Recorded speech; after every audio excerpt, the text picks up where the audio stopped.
America first. Can you believe it? They are saying that they don't agree with America first. How do you say that? Magnificent. It's quite spooky, it truly is. I know it's a long weekend, but the story was just 3 days ago. 2 police officers were rammed by a vehicle at a Delta device checkpoint just outside Congress. One of them was killed, the other sent to the hospital. The individual, after he rammed the checkpoint, got out of the vehicle and brandished a knife before he was put down like a rabid dog by the colleagues of the officers who were killed and wounded. How is it that that's not a story anymore? 3 days later, it's as if it didn't happen. Noah Green is not a story. The FBI is still investigating more than 250,000 leads from the so-called insurrection of January the 6th.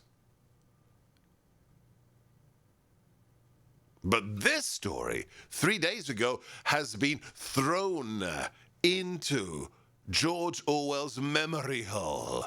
The delete button has been pressed and it has vanished. Why is that? Why is that? What would be the status of that story had the individual driven a vehicle festooned with "Make America Great Again" stickers? If as he got out of the vehicle he was wearing a red MAGA hat as he brandished that knife? And what would be the consequence today if he'd had, quote unquote, the wrong skin color? I put up a little survey 3 hours ago. 3 hours ago. And it's already received 6,000 responses. Gallup, yeah, try harder. The question is, why is the DC car ramming cop killer no longer a story just 3 days later? That's my question on Twitter. You can respond. You can choose your answer. I've given you 4 choices. It's no longer a story because he was Islamic, a member of the Nation of Islam. Your response, 8%. Because he wasn't white, 15%. Because he hated Trump, 2%. And the biggest response of all of the above, because he was Islamic, he was black, and he hated Trump. Your response, 75% of you responded, that's why it's no longer a story. Noah Green, brother Noah X Green of the Nation of Islam. What did you tell me, Jeff, in the prep for the show as you were watching the news? You heard them say what at least once, if not twice? White male. White, on Friday, you heard them say that the perpetrator is a white male. It was about an hour after it first happened, yes. I was listening to MSNBC for about an hour. MSNBC, a white male. Now, what is this Nation of Islam? I've yet to see a decent description of it. The mainstream media won't tell you what is this organization he was a part of. So what did we do? We got Eric to do some research. This is what you need to know about the organization that this man found his home in. The Nation of Islam was founded in 1930 in Detroit by Wallace Fard Muhammad. Although it is now based in Chicago, it has centers across the nation. the Nation of Islam combines Islamic teaching with black nationalism and black supremacy, asserting that the Islamic God Allah is himself a black man and that he created black people as the divine original race who will one day return to superiority after exacting racial revenge on other races.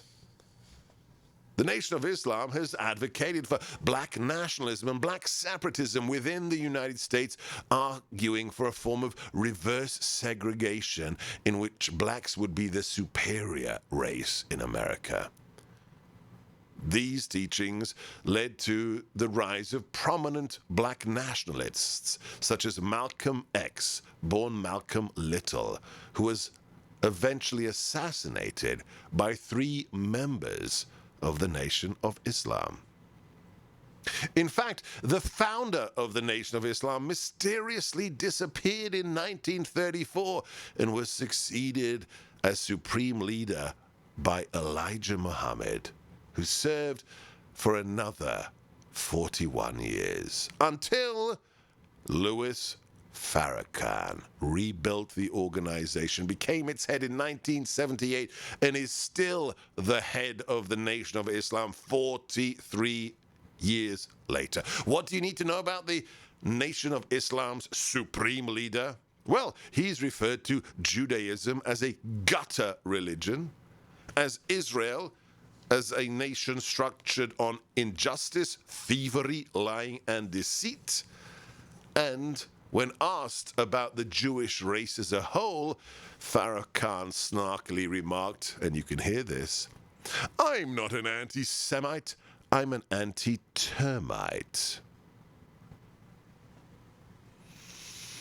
Despite his bigotry against Jews and whites, Farrakhan has had some very good relations with the Democrat Party, including Keith Ellison, Minnesota Attorney General, New Jersey Senator Cory Booker, have both confirmed seeking his advice on their various campaigns. And even former President Barack Obama met with Louis Farrakhan back in 2005 when he was a senator. The two of them were photographed together by somebody called Askia Mohammed, who later suppressed the photographs until Obama left office so it wouldn't harm his campaign. And of course, what have we witnessed in the last year? The rise of Black Lives Matter. What have we witnessed in New York? What have we witnessed in Texas?